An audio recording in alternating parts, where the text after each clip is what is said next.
They say some doors are closed, not with locks or keys, but with silence, the kind that gathers like dust in corners no one dares to sweep.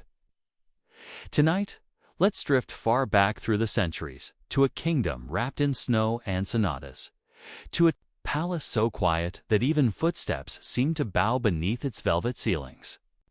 The story begins not with war or crowns, but with a song once so beautiful, so unbearably tender, that it was played only once. In a golden room where the air itself refused to forget. It was the last note ever heard there. After that, the music stopped, the door was closed, and no one, not even the king, ever played again. What could make a ruler of vast wealth and whimsical castles turn away from the very thing he loved most? Why did a melody haunt him more than politics, betrayal, or war? And why, even now, do the servants whisper about that locked room where time still listens? Wherever you are tonight, whether curled in blankets or resting beneath the hush of stars, let's dim the world for a while and slip gently into a tale wrapped in velvet and ghost notes. The haunting royal mystery of the king who locked the music room forever. The snow that year was quiet, not soft, quiet. The kind of quiet that felt deliberate, like the sky was holding its breath. It fell across the mountains in slow sheets, layering over pines and turrets and time itself. Atop one of those slopes, veiled by mist and unreachable by carriage without whispered permission, stood a castle that looked less like a home and more like a hymn, frozen in stone. The locals called it Swan Hill, though its real name was much harder to pronounce, carved in Gothic curls across the arch above the gate. This was not a palace for court or council. It was a palace for dreams. And at the heart of it, in the eastern wing, where the windows faced no other building and the wind always sighed a little longer, there was a music room unlike any other. The walls were wrapped in silk, the color of dusk. The ceiling shimmered with constellations that never moved, and on a raised platform near the back, beneath a painted sky that never dimmed, sat a grand piano with gold leaf keys, untouched for years. But it hadn't always been this way. Once, long ago, before the silence, before the rumors, the room had been filled with light, with violins and breathless applause. It was where the king, then a prince with bright eyes and a voice like rain, on marble had first heard the sound that changed him. It wasn't just music, it was escape. He had grown up in a court that smelled of ink and expectation. Everything was performance, his posture, his penmanship, his smiles, but music. Music didn't ask for perfection, only presence. And in those early years, before betrayal found him, before the world taught him to hide, he had poured himself into those notes with a hunger that frightened even his tutors. He practiced until his fingers bled, composed until morning light blurred the ink. And when he listened, truly listened, it was like the palace vanished. The walls melted. The crown didn't matter. There was only the sound and the feeling that something greater had passed through him. His obsession grew quietly. He began building rooms, not for living, but for listening. Each palace more elaborate than the last, staircases that led nowhere, balconies built only to catch echoes.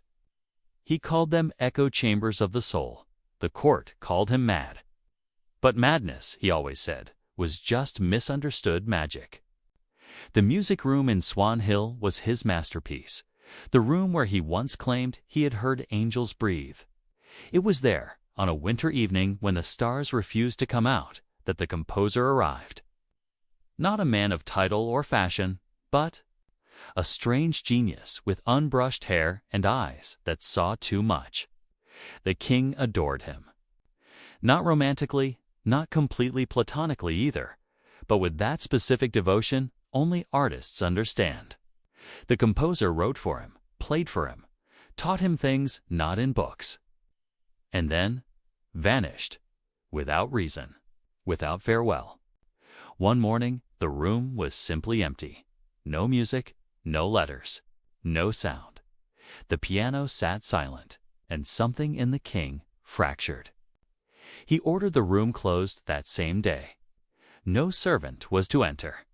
No candle lit. The key was kept, but never used. When questioned, he only said, "The last note has already been played." Years passed. Whispers grew. Some said he had seen a vision in the mirrored lid of the piano, something that showed him not what was, but what was to come. Others claimed the room had become haunted, not with ghosts, but with memories too heavy to breathe. And still, the room remained sealed, not by force, but by reverence. Even as the king aged, even as war and whispers circled his name, he never once spoke of the composer again. But at night, in the deep blue hours when the rest of the palace slept, he could be seen standing by the door.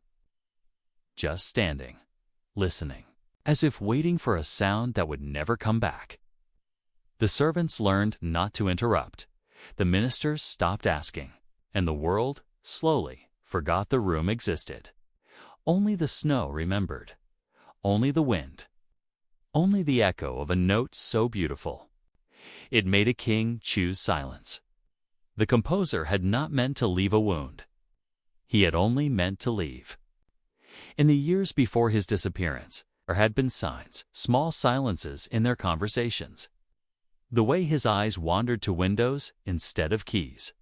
How his hands lingered a moment too long above the strings, as if unsure whether to summon beauty or let it rest. He was a man tethered not by duty, but by inspiration. And when it left him, he followed. But to the king, it had not felt like a choice made by a man. It had felt like abandonment by the divine. And so, the day the music stopped, he stopped as well. His voice, once so full of wonder and wandering metaphors, became plain. His footsteps softened. He no longer walked with tempo, but with caution, as if every hallway might echo something he wasn't ready to remember. The palace changed, though not in ways visible to visitors. It remained gold, grand, gilded. But something had slipped beneath its seams. Rooms once built for acoustics now felt too wide. Chandeliers seemed to swing without wind. And though no clocks were ever removed, none seemed to tick in rhythm anymore. The ministers, uneasy in his presence, doubled their reports with formality. The Queen Mother, herself a woman of stiff posture and whispered criticisms, sent him letters she no longer signed. And the king, still young by any sovereign standard, began constructing a kingdom that moved outward while he turned inward. He ordered a new castle deeper in the woods, away from the world, one designed entirely around the idea of listening. Not hearing, listening. Every window curved to catch wind. Every corridor narrowed where breath would linger. At its heart was a ballroom with no doors, only archways draped in velvet, so that sound might slip in without warning. But music was never played there. No orchestra was summoned. No waltz ever spun across the floors. It remained empty, like a lung that refused to inhale. And when guests asked why such a beautiful space remained unused, the king only smiled and said, "Not all rooms are built for presence. Some are built for absence." It was during this time that strange things began to happen. Not loud, not sudden, just strange. A violin string snapped while untouched. A piano key depressed. On its own in the night. Servants began to report hearing a melody none could name. Not sad, not sweet, just hovering, as if the notes themselves were wandering without sheet or hand. One night a maid swore she saw candlelight behind the locked door of the music room. Another claimed the key, which was supposedly kept in the royal vault, had moved half an inch on its silk pillow. No one dared investigate. The king did not rebuke them. He said only, "If the room wishes to play again, it will." But it never did. The light never returned. And slowly, the palace began to shift again. Not in stones or marble, but in memory. Guests invited to other wings noticed the walls seemed thicker, their footsteps muffled. Even voices bright with gossip and laughter felt hushed, as if the very air asked them to lower their tone. Birds no longer nested in the music room's eaves. The ivy stopped climbing that side of the wall. And during storms, thunder echoed everywhere except near the sealed door.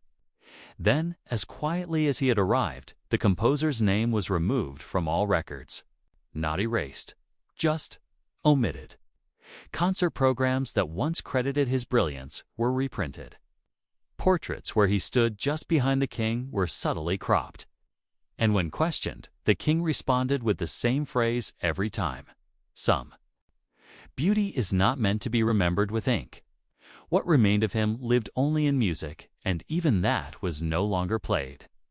The royal musicians, once tasked with mastering his pieces, found their fingers faltering on certain passages. Melodies warped in strange places.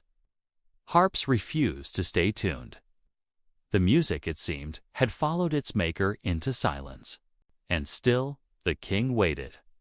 Every year on the date of the composer's disappearance, he ordered the fireplace in the music room to be cleaned, not by servants, but by him. Alone, he would stand before the sealed door, unlock it without ceremony, step inside, and vanish for an hour. No one knew what happened within. No one asked. And when he emerged, he would nod once and say, "The room remembers." Then the door would close again, locked, until the next year. Those moments became rituals.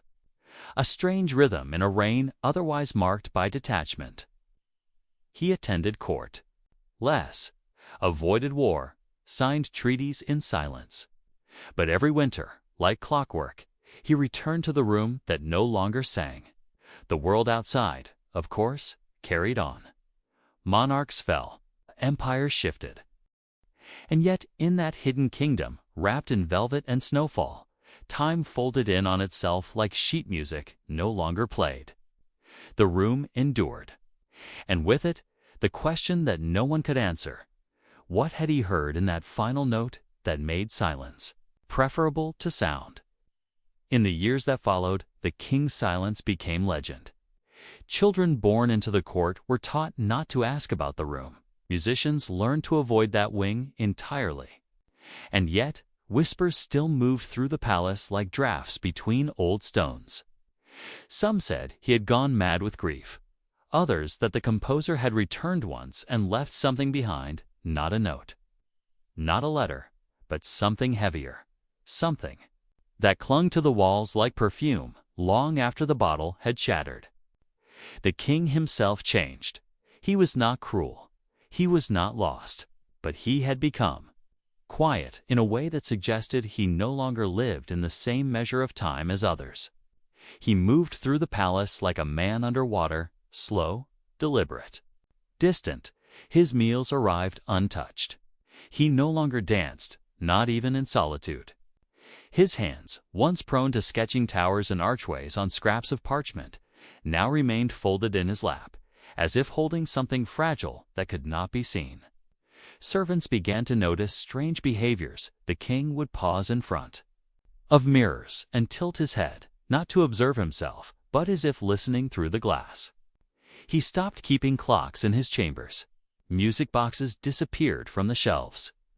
And on more than one occasion, a candle would go out beside him with no breath and no breeze, leaving only the faint scent of wax and something else, something sweet and almost metallic, like the air before lightning.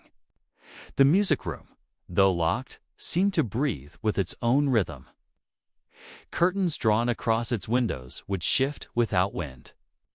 Ivy that had once avoided the wall now crept toward it slowly, as if reconsidering. And once, during a heavy snow, a page passing near the wing heard what he swore was a piano chord. Soft and incomplete, played from a hand too tired to finish the phrase. When he reported this, the king did not reprimand him. He only asked, "Was it in tune?" The question chilled the boy more than the sound itself. Outside the palace, the world found reasons to doubt the king's stability. He refused audiences. He delayed military alliances. And when foreign dignitaries visited, they were met not by the king himself, but by his steward, who offered apologies wrapped in silence and tea steeped too long. Yet none could say the kingdom suffered. The people were fed. Roads were maintained. Taxes were fair. It was as though the land itself mirrored the monarch, subdued, intact, strangely serene. But inside the palace, in the long halls that curved like sheet music unspooling, something deeper was shifting. The portraits in the west corridor, all composers, musicians, playwrights, began to fade. Not from sun or fire. They simply softened, their features losing definition, as if time had gently brushed its fingers across the canvas until the faces forgot themselves. One morning, a housemaid discovered a new portrait among them, not signed, not framed, but leaning against the wall. It showed the king alone in the music room, though no one had seen him pose. And on the piano beside him, a single red thread ran from one key to his hand. No one claimed to have painted it. The king gave no comment.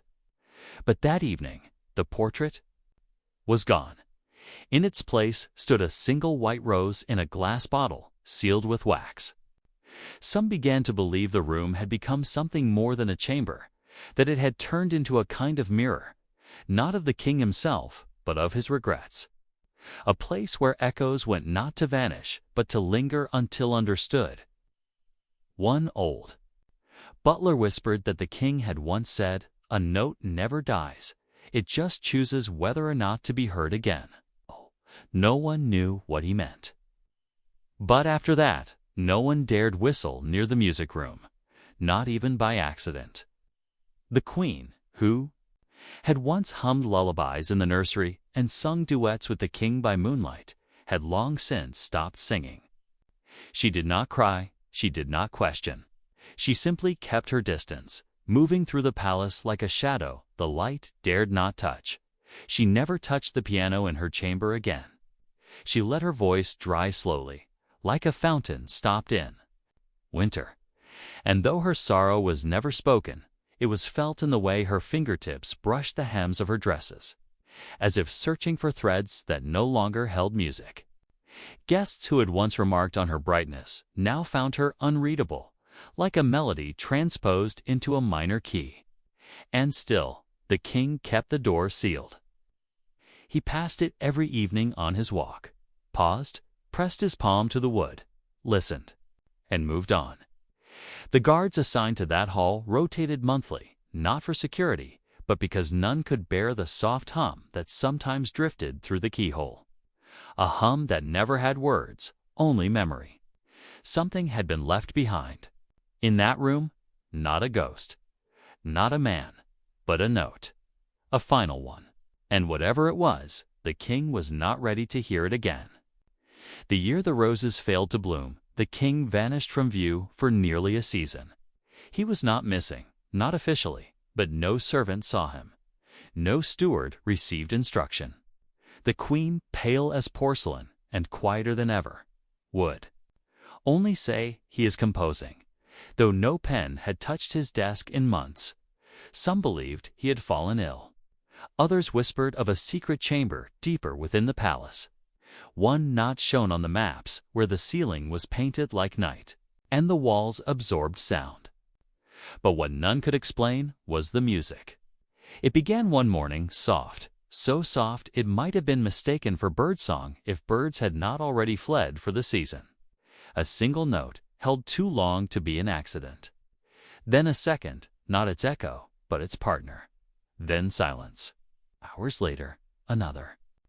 The sound came not from the great organ or the main hall or the orchestra pit hidden beneath the ballroom, but from nowhere. And yet, it was everywhere. The cooks heard it in the clatter of spoons.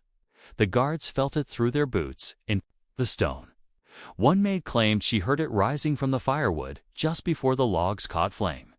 It was not a melody, it was a memory disguised as sound. The queen, upon hearing it, dropped a porcelain dish that had belonged to her mother, and did not pick up the pieces. She simply stepped around them and walked out of the room, never returning. That same day, the ivy outside the sealed music room turned red, though it was not autumn. And from that point on, the palace seemed to exhale something none could. Name, it wasn't grief, not quite, but something adjacent, like the moment after a cry has left a child's mouth when the silence still trembles. The king reappeared 2 weeks later, thinner but not frail, his beard untrimmed, eyes darker than ink. He spoke to no one. But he smiled, faintly, as if he had seen something terrible and come to terms with it. The first thing he asked for was not food or news or ceremony, but parchment. He wrote for hours, though no words could be read over his shoulder. When he finished, he lit a single candle, folded the paper 3 times, and placed it beneath a small statue of a violinist in the library's east wing. The next morning, it was gone. In its place, a blue flower no one could name had grown in the carpet, not placed, not potted. Grown. And from that day, the music changed. It came not in notes, but in textures. The hush of wind, the creak of doors, the rustle of sleeves. It was as if the palace itself had learned to hum, and the king was its conductor. But the music room remained locked. The queen once stood outside it for hours, unmoving. A servant passing by said her lips were moving, as if reciting lyrics only she could remember. Later that night, she burned her sheet music. All of it. Not out of anger, but resolve. As if the silence was safer. As if the songs had served their purpose, and continuing them would only invite what had once knocked and been let in. The king, too, changed his rituals. He no longer paused at the room's door. He began walking past it as though it were no longer there, not ignored, but integrated.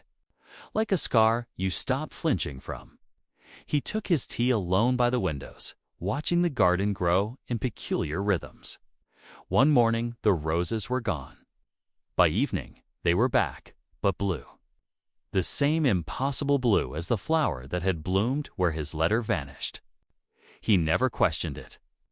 He simply nodded once, to no one, as if a message had been received. And when a storm came, rattling the glass and shaking loose the ivy, not a single branch touched the sealed door. It remained pristine, untouched, like time had made a deal with it to leave it be. But deep in the palace, where light did not often reach, a faint sound could sometimes be heard.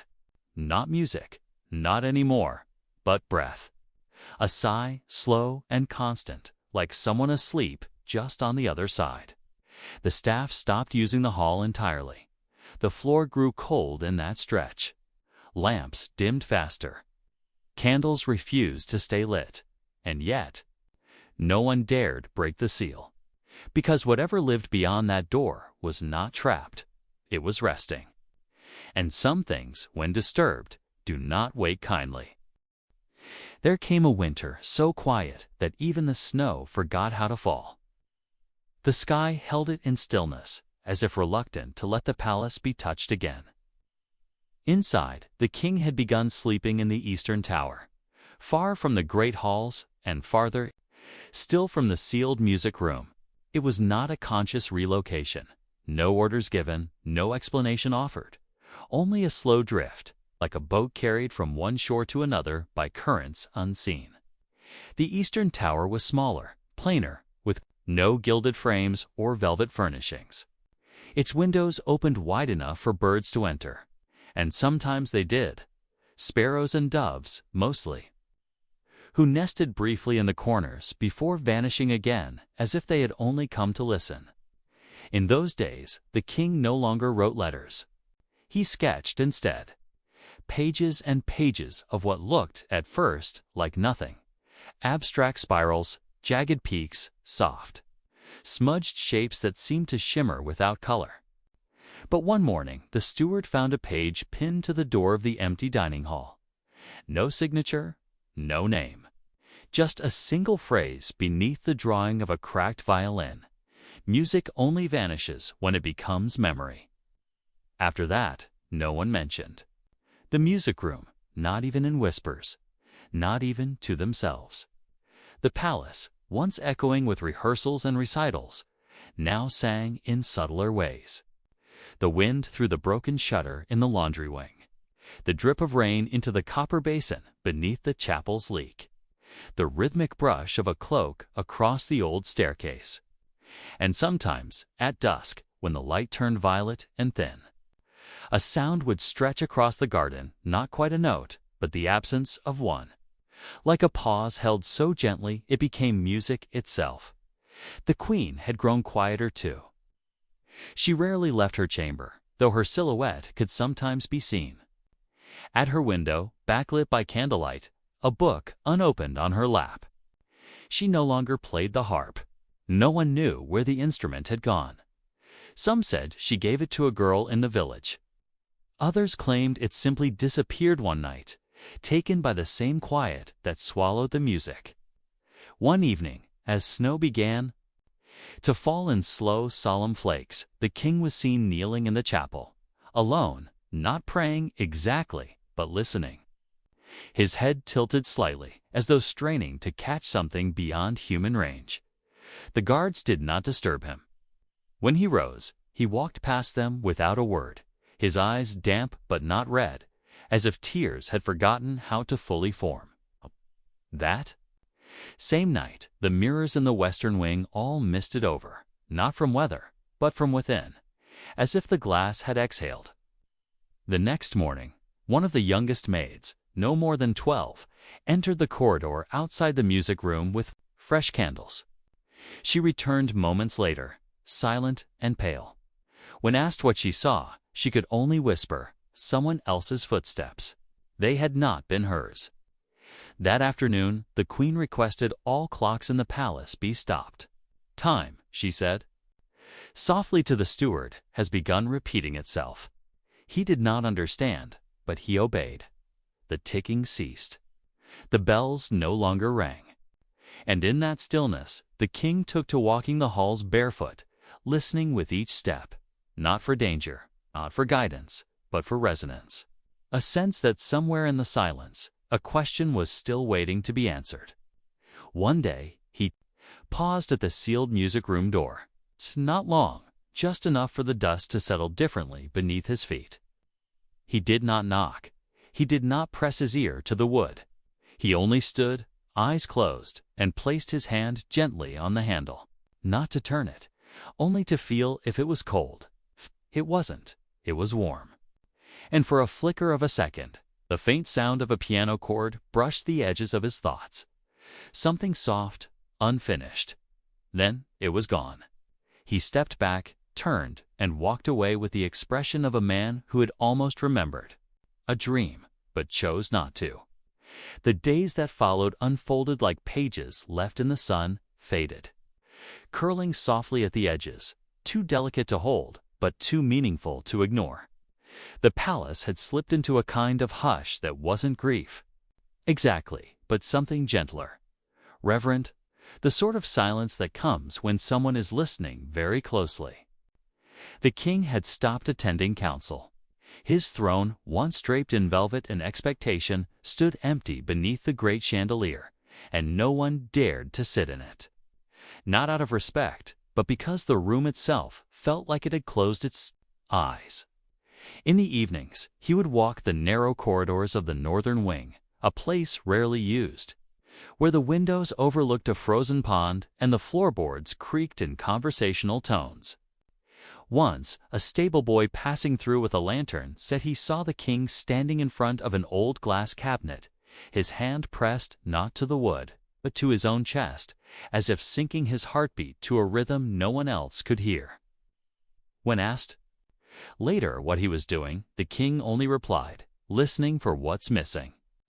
And with each passing day, it became harder to say whether he meant a note or a person. The queen, too, had changed. Her voice, once quicksilver in the halls, now floated slowly like smoke from an incense stick, fragrant, weightless, and almost unreal. She walked the gardens at dawn, speaking softly to the statues, each one a figure from the old operas they used to love. She called them by name.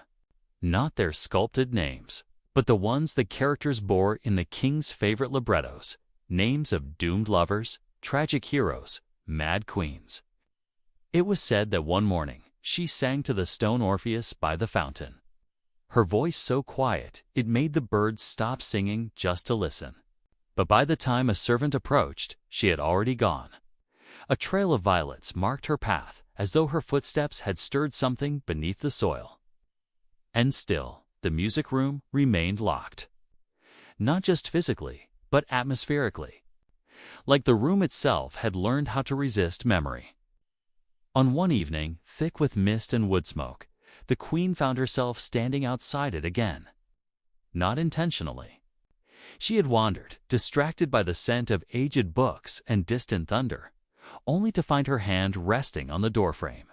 She did not knock, she did not enter. But she did hum the faintest breath of a melody the king had once played for her when they were still new, still laughing, still whole. And inside, something shifted. No sound, no light, just a tremble, as if the wood remembered. That night, the king wrote a single line in his notebook. No date, no preface. Some doors are not locked to keep people out, but to keep music in. From then on, the palace seemed to breathe differently. Fires took longer to catch. Shadows lingered in the same place for hours. The tapestries seemed to muffle footsteps more than they should have.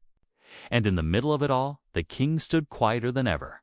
Not lost, not broken, but paused.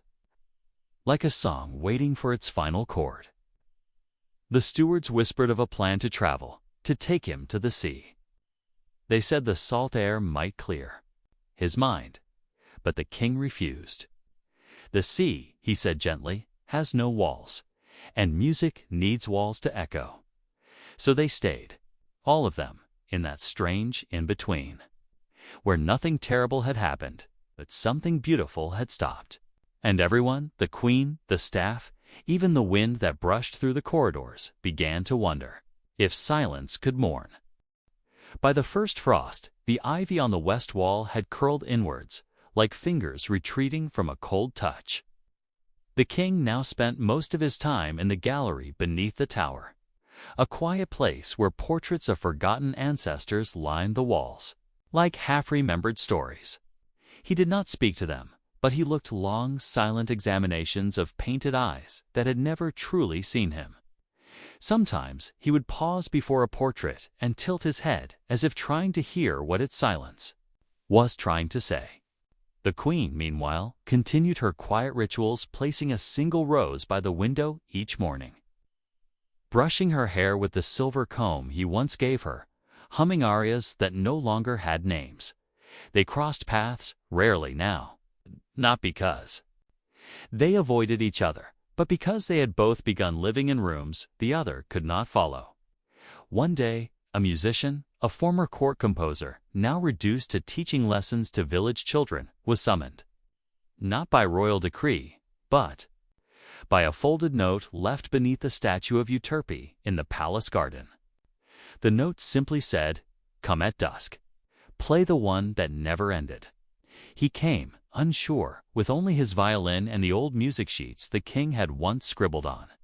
He played in the courtyard, beneath the soft yellow windows of the palace, while the light turned silver and the air filled with smoke from unseen chimneys. No one came out, no one applauded. But the king listened, from behind a curtain, barely breathing. And the queen listened, her hand against the wall of her chamber, her eyes closed as if dreaming. And above them, in the locked music room, a chandelier trembled. Only slightly, but it did. That night, the king did not sleep. He sat by the fireplace with the broken metronome, watching it tick unevenly, a half-hearted rhythm that seemed to mock his own heartbeat. He reached for his notebook, but found he had nothing to write. So instead, he opened the drawer beneath the desk and took out something he had not touched in years, a tiny silver key. It was tarnished now, its shine dulled with age and disuse, but he held it like it still meant something. Like it still remembered the shape of the lock it once turned. He did not use it. Not yet, but he placed it on the mantel beside a dried flower the Queen had once left on his pillow, and that was when he began to notice something else. The walls of the palace had begun to whisper. Not words, not language, just soft impressions. The creak of a door no one touched, the sigh of wine through a sealed window, the faint echo of footsteps that never reached the end of the hall. The servants felt it too. They started lighting candles without knowing why, leaving doors ajar, just in case. Even the dogs barked less. It was as if the building itself had become aware that something long closed was considering opening again. And it was not afraid, only waiting. The Queen noticed it first, the faint sound of music coming from nowhere. A single note, not played, just present, like a memory too stubborn to fade. She did not search for it, she simply listened. Because some things, she knew, return not when they are summoned, but when they are forgiven. And in the silence that followed, the king finally stood, took the silver key from the mantel, and walked toward the door he had locked with both his hand and his heart. The hallway to the music room was colder than the rest of the palace, as if the air itself had memorized the absence of sound. Each step the king took echoed softly, not loudly, but like a footnote in a forgotten manuscript. The walls bore traces of old paintings that had been taken down long ago, faint outlines, patches of brighter plaster, the ghost of frames that once held faces and dreams. As he reached the end of the corridor, he paused, not from fear, but from something older. Reverence, maybe, or the kind of ache that returns when you finally circle back to a place you tried to forget. The door stood just as he had left it all those years ago. No rust, no dust. Only the faint shimmer of where his hand had once rested before turning the lock for the last time. He took the key still warm from his pocket and slid it into the lock. It turned without resistance, like it, too, had been waiting all this time for him to return. The room opened not with a creak, but with a sigh, like something exhaling at last. Inside, the light was soft, golden, filtered through the high stained glass windows that had not been cleaned in years, yet still managed to color the floor in shades of lullaby blue and sunset rose. The piano sat in the center, not gleaming, not grand, just still. One petal from a dried rose lay on its closed lid. The chairs were draped in fabric sheets like sleeping ghosts. A harp stood in the corner with one string slightly loose, humming faintly from the shift in air, and on the far wall, above the mantel, hung a painting that had not been there before, or perhaps had, and he had simply never noticed it. It showed the Queen younger, seated at that very piano, her hands just above the keys, her eyes not on the music, but on someone beyond the frame. The king stepped into the room fully, his footsteps soundless on the faded rug. He did not speak. He did not cry. He simply sat not at the piano, but on the small stool beside it where he used to watch her play. He reached out and placed his fingers gently on the edge of the bench. The wood was cool, familiar, and suddenly, without touch, without pressure, one single key pressed down, not by him, not by any visible hand, just one note, soft, low, trembling through the room like a memory too heavy to rise. The sound did not frighten him. In fact, it stilled him. He closed his eyes, and the echo of that note folded into something deeper, the faint sound of her humming in the hallway. The gentle laugh she once gave when she forgot a line of a song, the way she used to lean her head just slightly to one side when she listened too closely. He stayed in the room until the light shifted from golden to gray. He did not move. He did not need to, because the music room had not changed. Only he had. And the silence that had once felt like punishment now felt like possibility. A place where sound might return, not in grand symphonies, but in whispers, in memory, in breath. When he finally rose, he did not close the door behind him. He left it open, just a little, just enough. And as he walked back through the corridor, his shoulders lighter, the cold began to lift. In another wing of the palace, the queen paused at the window and smiled softly, though no one saw. She did not know what had changed, but she felt it. In the way the walls no longer pressed in, but breathed out. In the way the silence no longer hovered, but held. Word spread quietly through the palace, not as gossip or proclamation, but as a feeling like the faint scent of lilac returning to a garden just before spring. The music room was no longer locked. No bells were rung, no guards were posted, no formal statement was given. Yet somehow, everyone knew. The servants began to pass the hallway more often, walking slower, their hands softer on the banisters, as if not to startle whatever had woken. One evening, a kitchen maid left a folded cloth on the piano bench. No reason, just instinct, and when she returned, it had been carefully unfolded and draped over the stool. No one claimed it, no one explained. And yet the gesture felt acknowledged, returned, reciprocated. The king, too, moved differently in the days that followed. His gait was still slow, but no longer heavy. He no longer paused at mirrors with dread, but with a kind of quiet greeting, as if recognizing not just himself, but the time he had lived through. He continued to wear simple clothes, wool, linen, the soft fabrics of mourning worn into the comfort of habit. But now, he added a brooch at his collar, shaped like a lyre, an old gift from her, once tucked away in a drawer, now brought back to the light. The queen noticed it the first time he wore it. She said nothing, only brushed a strand of hair from his forehead one morning as he sat quietly by the window and whispered, "Thank you for coming back." He didn't reply. He didn't need to, because they both understood that grief wasn't something to be solved, only carried, and perhaps, eventually, shared. In the weeks that followed, the music room became a place again, not a relic, not a shrine, just a space, one that knew silence and song equally well. Once, a small group of children were allowed to enter, their teacher leading them gently past the threshold, their hands clasped behind their backs.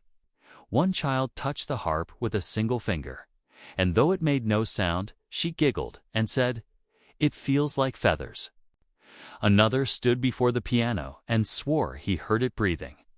And the eldest, a boy with ink-stained fingers, asked if the king had ever played. The teacher said no, but he listened, she added. He listened so hard it became music of its own.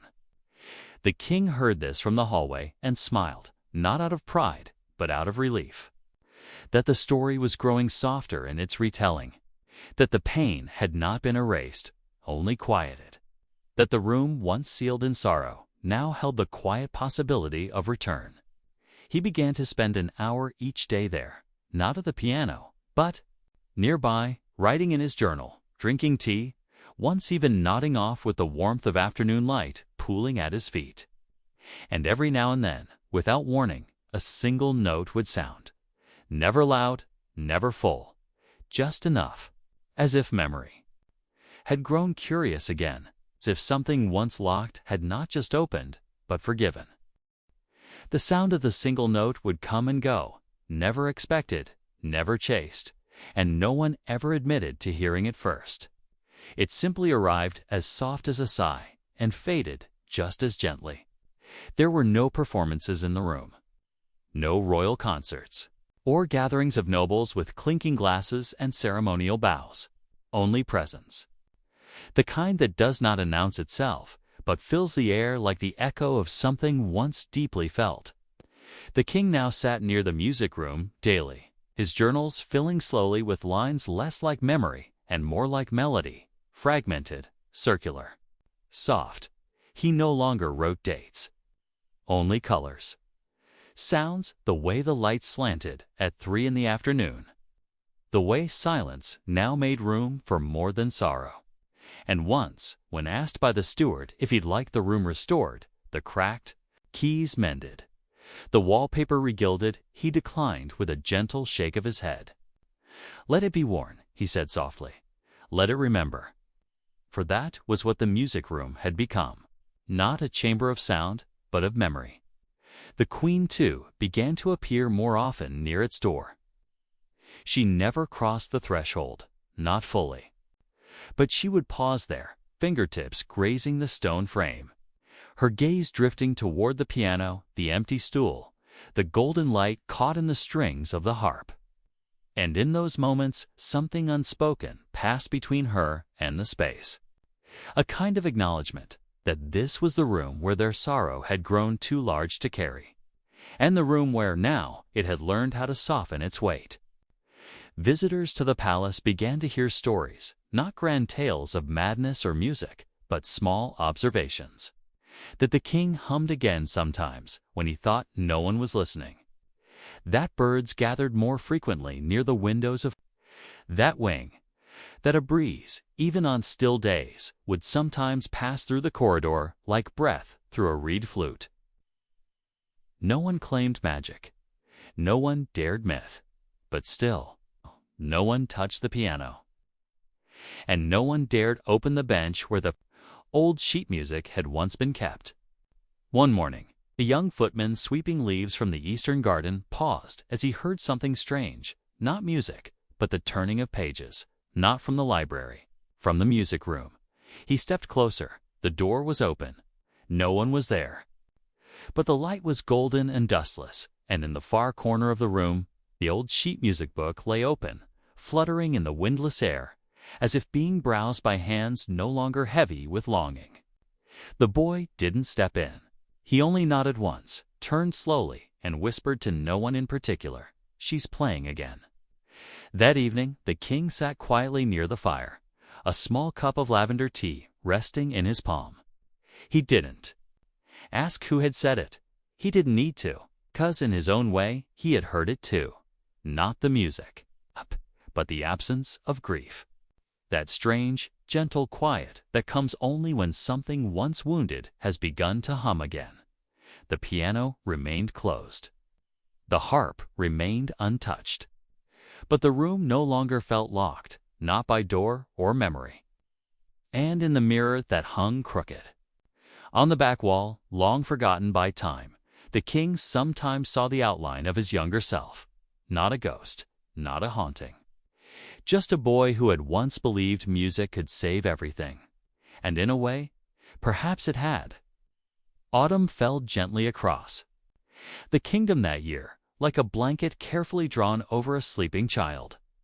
The trees reddened, not with drama, but with grace, as if even the leaves knew to rustle softer, to land more tenderly upon the stone paths that wound through the royal gardens.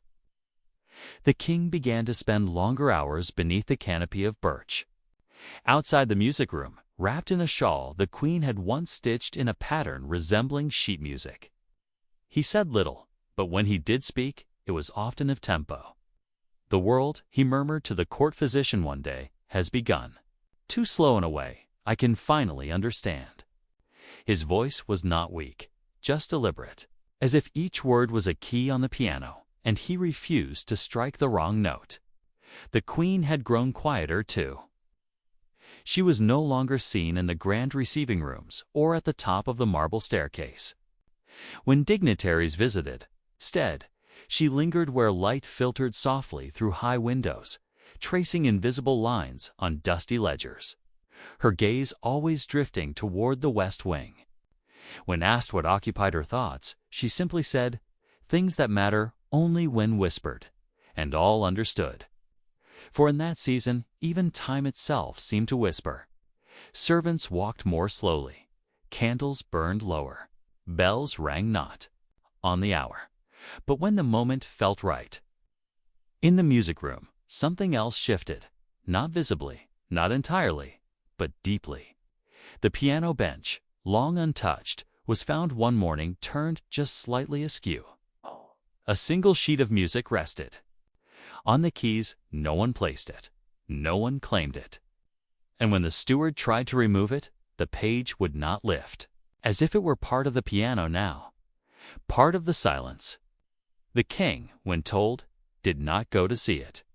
He simply nodded, then asked for a quill and paper. He wrote a single sentence. Some songs are not meant to be played, only remembered. The page was folded and placed beneath the sheet music. No one disturbed it again. A few days later, during an unusually golden dusk, the queen approached the room and for the first time in years entered fully. She walked slowly, her fingers grazing the harp, the frame of the mirror, the edge of the fireplace mantel. And then she sat, not at the piano, but beside it. She didn't weep, didn't speak. Only rested one hand on the closed lid, as if feeling for a pulse beneath the wood. Outside, the king watched her through the open doorway, his expression unreadable, not because it was guarded, but because it was finally free from the strain of needing to explain anything at all. They remained that way for a long time, not touching, not speaking, just present. Two people sitting in the ruins of once great music, no longer trying to rebuild it, but learning to live with its echo. When the sun finally dipped below the trees, a soft wind moved through the window, rustling the curtains like a long, slow breath. The queen stood, turned to the king, offered the faintest smile, the kind that acknowledges something shared, something heavy, something old, but also something survived. And the king, though he did not move, felt the entire palace shift, ever so slightly, as if the walls had exhaled, as if the music room, after all these years, had heard the last note it had been waiting for, not played, not sung, just felt.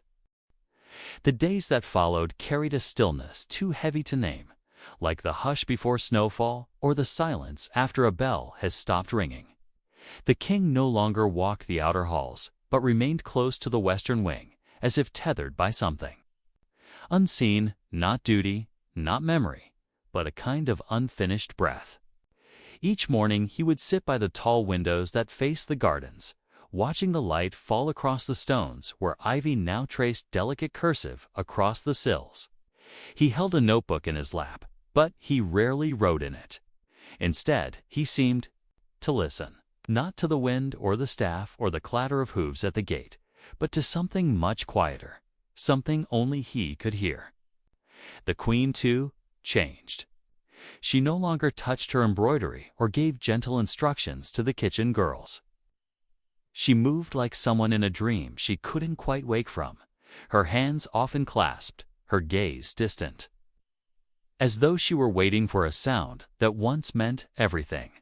One evening, after the sky had turned the color of parchment soaked in tea, the king asked that the grand piano in the music room be covered, not with velvet or linen, but with a simple sheet of white muslin. No more dust on the notes, he said softly, and no more temptation for hands to disturb what settled. The request was carried out without question, and yet something about the room became heavier that night, as if the covering muted not just the keys, but the very air around them. The following morning, a strange thing occurred. A low hum, barely audible, was heard from beneath the muslin. It wasn't melody, not quite. More like the ghost of one, as if a tune once played had taken root in the wood and now breathed softly in the absence of fingers. The steward who heard it did not report it. He only left a candle burning near. The doorway then stepped away, his footsteps lighter than usual. Word of the hum spread quietly, passed not as gossip, but as reverence. Servants began to avoid the west corridor at night, not out of fear, but respect, as though something sacred had begun to awaken, not loudly, not urgently, but with the slow certainty of a memory that refuses to fade. Then, one night, long after the palace had folded itself into sleep, the king returned to the music room alone. He carried no lantern, no cane, just a small folded paper in one hand. He opened the door, stepped inside, and closed it gently behind him. The muslin cover remained. The candle had long gone cold. And still, the hum lingered, faint, patient, and steady. He did not uncover the piano. He did not sit. He only placed the folded paper on the lid and whispered something only the silence could keep. Then he turned, opened the side drawer near the bookshelf, and removed a brass key, long hidden, rarely touched. With it, he walked to the inner chamber behind the music room, a place where musicians once tuned their instruments and drank honeyed tea before performances. It had not been opened in years, but that night it was. The door creaked, not from rust, but from memory. And when he stepped inside, he saw it exactly as they had left it. 3 chairs, one overturned, a dried rose caught between the floorboards, and a harp string stretched like a question mark across the table. He didn't stay long, just enough to look, to remember, to feel. And when he emerged, he locked the door behind him, slid the key beneath a muslin, and pressed the cover down with his palm. Not firmly, just gently, like the final page of a songbook no longer needed. He walked back to his chambers without looking back. And the palace, though unchanged in stone and beam, felt subtly rearranged, as if one story, long aching to be finished, had finally exhaled. After that night, the palace settled into a gentler rhythm, like a symphony that had softened into its final notes. No announcement was made, no proclamation issued, but those who lived and worked within its aging walls sensed the shift, not like a change in weather, but more like the dimming of a candle that had burned too long and too quietly to notice until its light had softened into memory. The music room remained untouched, the door closed but never bolted, as if awaiting a return that no one expected but everyone respected. The servants began to walk more slowly when passing the western hall, their footsteps unconsciously lighter, their voices lowered as though the walls had begun to listen. The queen resumed her walks through the garden, always pausing near the fountain where the sound of water echoed faintly like forgotten lullabies. And once, just once, she was seen laying a small bundle of sheet music upon the bench beside the lilac hedge. It was wrapped in pale cloth and tied with twine, and though no one dared touch it, the gesture lingered in the hearts of those who saw. In the evenings, the soft hush of the palace deepened. Candles burned lower, windows stayed slightly ajar, to let in the twilight breeze, and sometimes, from the far end of the hall, a few claimed they could hear the soft resonance of a harp, not played, not strummed, just humming faintly as though the strings themselves had found their own way to remember. The king, for his part, changed in small and silent ways.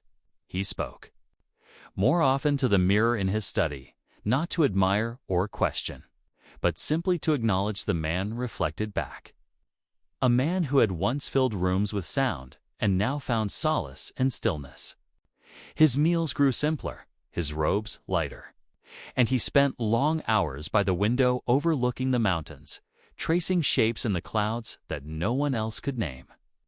One morning, as snow began to lace the rooftops with its first delicate threads, the king rose before the bells, dressed himself without assistance, and made his way to the old chapel.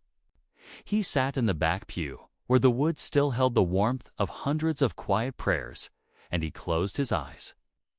Not in sleep, not in grief, but in communion with something deeper, older, and more forgiving than memory. He remained there, long enough for the sun to stretch its fingers across the stained glass, casting soft patterns of rose and gold across his folded hands. And when he finally stood, his steps were steady, but slower, not from frailty, but from reverence, as if every part of him now understood that some doors must stay closed, not out of fear, but because they hold within them the final chord of a melody that should not be disturbed. That night he did not light a fire. He simply opened the window, let the cold in, and sat quietly with his back to the mirror. The wind moved through the curtains like breath, and far off in the palace, though no fingers touched it, a single piano note rang out, soft and true, as if the room had finally decided to play itself. The days that followed unfolded like pages of a book left open in a breeze, delicate, aimless, touched by unseen hands. The king began to write again, but no longer in bound volumes or courtly ledgers. Instead, he wrote on scraps of parchment, on the backs of faded invitations, on napkins left beside untouched teacups. These were not letters, not poems, not commands, just fragments. Sentences that drifted like whispers between thoughts, each one folded neatly and placed inside an old violin case that sat closed in the far corner of his room. He never opened it, never tried to play again, but he kept filling it, a symphony not of sound, but of silence made visible. On a quiet afternoon, when the skies turned, the color of steel wool and snow began its slow descent. A steward found the king sitting beside a covered mirror. He wasn't asleep, nor deep in thought. He was simply there, present in a way few men ever learned to be. The steward began to speak, but the king raised a single hand and offered a faint smile. "Have you ever heard silence hum?" he asked. And though the steward didn't understand, he nodded all the same. That evening, something changed, not in the king, but in the air around him. It was as though the palace had shifted into a new kind of listening. The halls echoed softer, the wind passed slower. Even the torches seemed to flicker in time with some unheard rhythm. Down in the cellar, a maid claimed she heard someone singing, not words, just a note, long and low, sustained like breath. Through a flute, she opened every door, but found no one. And still, the note lingered in her ears long after she climbed the stairs. That same night, a letter arrived from a distant cousin of the queen, a composer by trade, who had once played in the very music room that now sat sealed. He had heard rumors of the silence of the locked door, of the music that still seemed to play in the walls. "Send me the key," he wrote. "Let me see what remains." The king held the letter for an entire day, read it under candlelight, then again beneath the open sky. In the end, he did not reply. He placed it gently in the violin case beside the others, not out of dismissal, but because he knew that some rooms do not open for those who seek to fix them, only for those who come to feel. The next morning, without warning, he walked the long hall to the western wing. Alone, no guards, no attendants, only his footsteps and the echo of them. The sealed music room door stood ahead, still bearing the dust of years. He did not touch it. He only stood before it and lowered his head. And the silence that filled the corridor was not empty. It was full. Full of every note ever played, every breath held between chords, every echo that had never been caught. For a long time he stood there. Then, as the first flake of winter touched the sill outside, he turned away. But as he walked back toward the light, a sound faint, delicate, followed him. The distinct hush of a chair being pulled across the floor inside a room no one had entered in years. That winter was the quietest in living memory. Snow came earlier than expected, blanketing the hills and the rooftops in a hush that seemed less like weather and more like intention, as though the world itself wished to lower its voice, to not interrupt what was happening inside the palace. Fires burned low. Meals were taken slowly. Conversations drifted toward memories more than plans. And the king, once so reclusive in his solitude, became almost ghost-like in his presence, gliding gently through the halls, his steps as soft as paper laid on stone. He spent hours near the windows, watching the wind play with the ivy that still clung to the frost-bitten walls. Occasionally, he would press his fingers to the glass, as if trying to touch something just out of reach, not a view, not a future, but a memory that had never finished unfolding. And always, behind him, the music room door remained closed. No one mentioned it. No one needed to. Its silence had become part of the architecture, like a weight carefully woven into the pattern of the palace itself.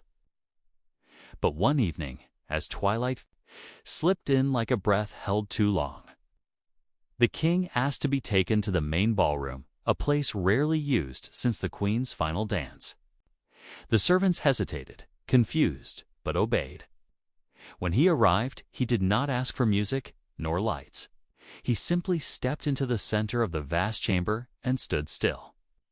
The room smelled faintly of varnished wood and rosewater, the ghosts of old perfumes and worn-out shoes. Then, without a word, he lifted one hand just slightly and turned in a slow, quiet circle, as if leading someone who was no longer there, as if remembering the exact measure of her step beside his. The servants watched from a distance, hearts aching without quite knowing why. When he finished, he said nothing, only smiled faintly and left the room in silence. That night, the snow turned to rain, tapping gently at the windows like distant fingers on a harp. And somewhere deep inside the walls, near the sealed room, a piano note sounded soft, unsure, and entirely impossible. A guard rushed toward the sound, but by the time he reached the hall, there was nothing but stillness. And yet, for hours afterward, a faint warmth remained near the threshold of the locked door, as though someone had just left or returned. Rumors swirled again, but they were spoken in whispers, not out of fear, but reverence, the kind one reserves for sacred things not meant to be touched. And from that point on, the king's silence took on a different shape. No longer burdened, no longer broken. The kind of stillness that follows a song's final note, when no one dares to speak because something beautiful is still echoing in the air. The weeks that followed moved with the gentleness of falling snow, not in flurries or gusts, but in single drifting flakes that landed without sound. The king no longer held court in any official sense. No decrees were issued, no ministers summoned. And yet the kingdom seemed not to falter, but to soften, as though his stillness had somehow stilled everything else. Visitors came to the palace, more for silence than council artists in search of light. Travelers who had heard the rumors, elderly musicians who once played for the court and now stood quietly at the garden's edge, hats in hand, simply listening. The garden itself seemed to know something had changed. The trees bare from the season swayed with a peculiar rhythm, as if responding to a melody no one else could hear. And deep within the palace, a presence began to stir again. Not loud, not visible, but certain. Servants would pass the music room without meaning to and realize only after a few steps that they had heard something, not a note, not a chord, but the memory of a sound. A hush shaped like music. In the evenings, the king sat longer near the fireplace.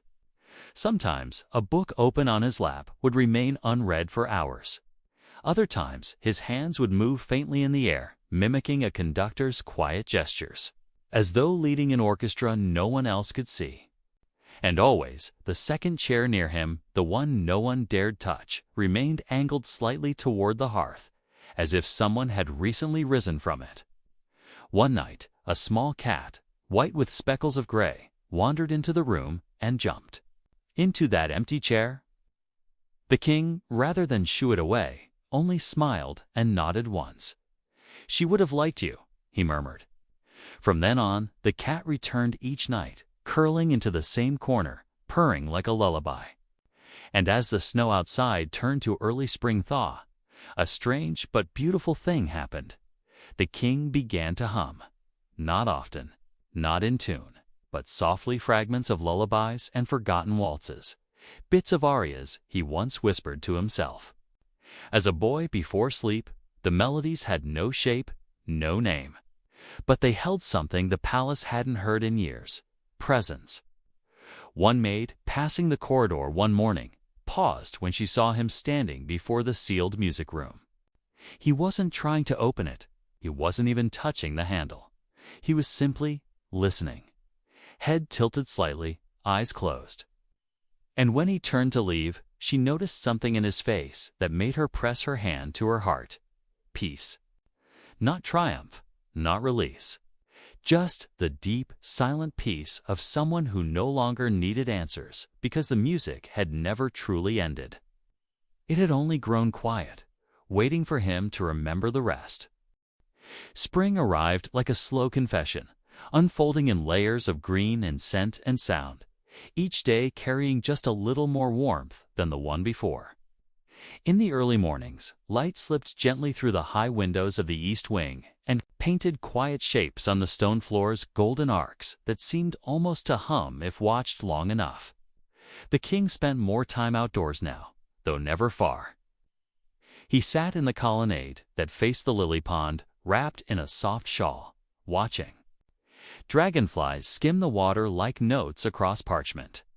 He no longer asked questions about the world beyond the palace.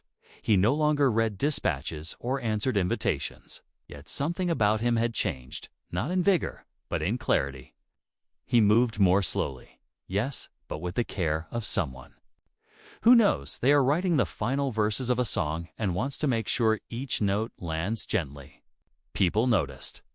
The steward who brought his tea began to pause a moment longer, just in case the king wished to speak. The gardener started placing fragrant herbs near the windowsills of the rooms he frequented. A boy, no more than 12, had been hired to keep the fireplaces lit, but he often stayed after his duties were done, simply sitting quietly in the corner, listening in case the king might hum again. And sometimes he did. Always faint, always incomplete. But the notes, even when fractured, felt full. Then, one morning, just as the dew was lifting from the grass, the king rose from his chair and walked, not with haste, not with hesitation, to the door of the music room. No one followed. No one dared. The door had remained closed for so many years that ivy had begun to trace the stone around it like veins across old skin. The king touched the wood, not to open it, not to test it, just to feel it, as if placing his palm on the shoulder of a memory. He stood there for what must have been the length of a sonata, unmoving, eyes closed. A breeze passed through the hall, the first warm wind of the season, and for a breathless second, the ivy trembled and a note sounded. A single note, so faint and distant that even the birds paused to hear it. But no one played it. No one spoke. It came from nowhere and everywhere. When the king turned away, there were tears in his eyes, not of pain, but of completion.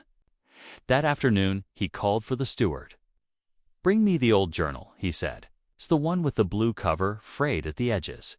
He hadn't touched it in years. He opened it to the final blank page and wrote one sentence. Just one. Then closed the book and handed it back. The steward would never repeat what it said, not out of secrecy, but reverence. But those who saw the journal later swore the ink shimmered strangely, as if it were not written in black, but in the last golden light of a setting sun. That evening, the king sat in the music chamber outside the sealed door. The cat curled. At his feet, the fire flickering low, and a small worn music box resting in his hands. He wound it once. A lullaby began to play. Simple, hollow, familiar. And when it ended, he did not rewind it. He simply placed it on the windowsill, where the breeze could touch it, and watched the final note disappear into dusk. That night, the palace felt unusually still, not in the way it once did, weighed by silence and sorrow, but in the way a theater quiets just before the curtain lifts for its final act. Lamps burned slower, footsteps softened. Even the fountains in the courtyard seemed to hush their rhythm. The king did not sleep. Instead, he sat beside the mirror near the garden-facing arch, watching the moonlight curve across the floor like the arm of a conductor. His reflection didn't meet his eyes, not quite. It looked toward the music room, just over his shoulder, as though waiting. At some point before dawn, the king rose and walked barefoot through the east hall, his robe trailing like mist behind. Him no one followed, no servants stirred. But somewhere the cat did its golden eyes blinking open as if it too understood what was unfolding. The king paused once before the locked music room, placed a single hand on the old brass handle, then let it go. He walked past it, not into the room, but to the gallery beyond it, the long corridor where portraits of his ancestors hung, their gazes fixed and paint-worn. He had never liked this hallway, too full of men who ruled with noise. But tonight, it felt different, warmer. He whispered to them a single word none could hear, and kept walking. By the time the sun touched the palace roof, he had returned to his chamber. He wrote nothing, he spoke nothing, but the candle burned beside him, and his hands rested calmly in his lap, as if he were listening for something he knew was already close. Just before the clock chimed midday, a soft sound echoed through the eastern wing. A note, just one, the same note that had escaped the music box, only clearer. As though the palace itself had held it in its walls and finally let it go. Those who heard it paused, kitchen hands with flour on their palms, guards at their posts, a young servant brushing the curtains. They didn't speak, but they all looked toward the music room. And then a strange thing happened. The vines that curled across the sealed door shifted, not cracked, not torn, just relaxed, like a hand loosening its grip. And from inside, there was warmth. The air around the doorway shimmered slightly, like heat rising from stone. A gardener, who happened to be trimming a hedge nearby, swore the scent of jasmine passed through faint, but unmistakable. The queen's favorite. When they told the steward, he nodded, his face unreadable, and simply said, "Then it's done." That evening, the king did not come down for supper. No alarm was raised. The guards outside his chamber stayed at their posts, but when the steward entered the room at dusk, he found only peace, the window open, the cat curled in the chair, and the king resting in bed. His hand over his chest, the journal beside him. A final page had been added, blank, intentionally so, as if to say the last note wasn't meant to be written, but to be felt. The palace bell did not ring that night. Instead, the musicians who remained gathered quietly in the lower hall. No fanfare, no declaration. Just a simple melody, hummed, not played, the lullaby from the music box.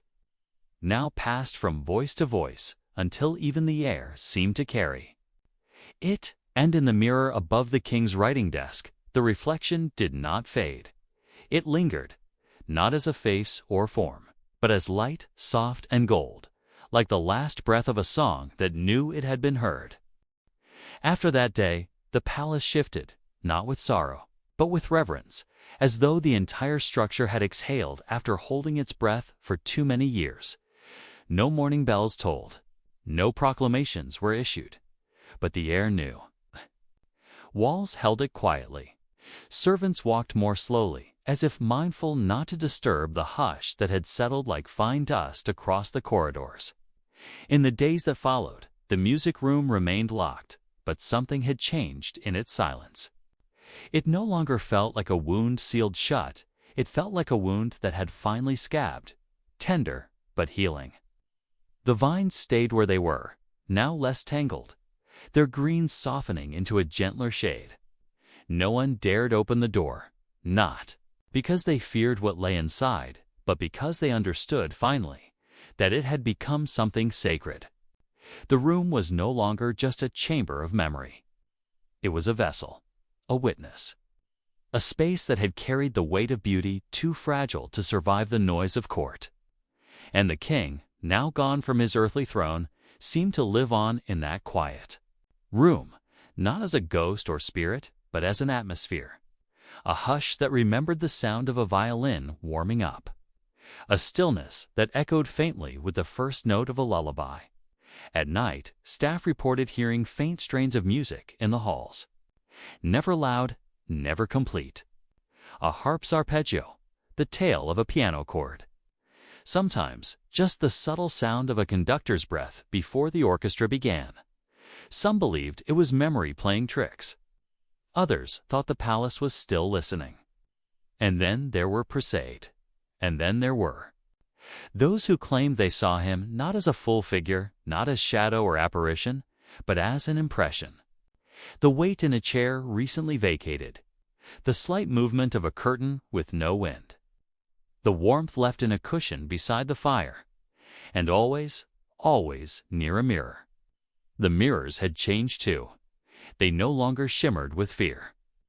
They reflected the world softly, forgivingly, as if they had been taught to see not just surface, but story. Visitors who gazed into them sometimes wept without knowing why. They saw themselves as they had once been, or might have been, if only someone had listened sooner, or if they had paused before walking away. It was said that the oldest mirror, the one outside the music room, showed nothing but light at dusk. Not a reflection, not a form, just golden light, like the final breath of candle before it goes out. The new steward, younger and more practical than the last, once tried to have it removed, thinking it unnecessary. But when the workers approached it, they found they couldn't quite touch it. Not because it resisted, but because their hands hesitated, as if held by something older than fear, respect. The mirror stayed, and the room beyond it remained locked. A child once asked her mother why the room was sealed. The mother, who had served the king as a page in her youth, knelt down and whispered, "Because some music isn't meant to be played again, only remembered." And with that, the girl stood still, eyes wide, hand resting against the warm stone of the wall, as if listening. The palace became quieter in its new way, not empty, but spacious. Rooms were used again. Gardens were tended. Laughter returned, not loud and sharp, but warm and close. But always there was the music room, untouched, unentered, alive in its stillness. A room not forgotten, but revered. Because inside it, though no one would ever know how or when, the last note had been played, and it had been enough. And so, in a palace softened by time and song, the years unfolded like parchment, quietly, reverently, with no need for signatures or stamps. The music room remained, locked but present, not hidden from the world, but gently folded into it. Visitors came and went, often unaware they were walking beside a chamber that had once held the sound of a soul unraveling. Some paused before its door without knowing why. Others passed by and forgot it entirely, but the palace never did. The palace remembered. On certain evenings, just before the sky turned completely to indigo, the west corridor would hum, not with voices, but with vibration, like a tuning fork struck deep within the stone. And in those moments, time felt tender. The ivy grew slower there, the candles burned longer, and shadows fell in patterns that looked like notes on a staff. No one dared clean the doorknob of the music room. It had dulled to a gentle bronze, worn by the memory of hands that once trembled to enter and finally chose to leave. Sometimes, just before snowfall, a light would glow under the crack of the door, pale and flickering, as if a fire had been lit, not to warm the room, but to remember it. In the village below, stories passed from mouth to mouth, soft as lullabies. They said the king had been mad, and then wise, and then something else entirely. Someone who had lived so deep in the ache of beauty that he had nearly drowned in it, only to emerge with silence stitched into his heart. Children grew up hearing tales of the man who built castles like dreams and disappeared inside one. But older voices knew better. They spoke of a man who locked a door not to hide, but to protect. Not himself, but the one thing left untouched. By politics and betrayal and loneliness, the sound of something perfect, even if only once. And in the end, no portrait captured him truly. No statue stood in his image. But in that room, unseen, untouched, he remained. Not as a figure, not as a ghost, but as atmosphere. The hush before a note, the pause between chords. The breath. Before a confession, king not buried under stone, but scattered in resonance. In echoes, in the soft hush of a palace that had once been filled with noise and now thrived on gentleness. And if one day someone were to open that door, not out of curiosity, but reverence, perhaps they would find nothing inside. No chair, no piano, no dust, just silence. Not empty silence, but full, like the kind that follows the final note of a song that changed you forever. And in that silence, they might understand the music had not ended. It had simply found a room where it could rest without ever having to begin again.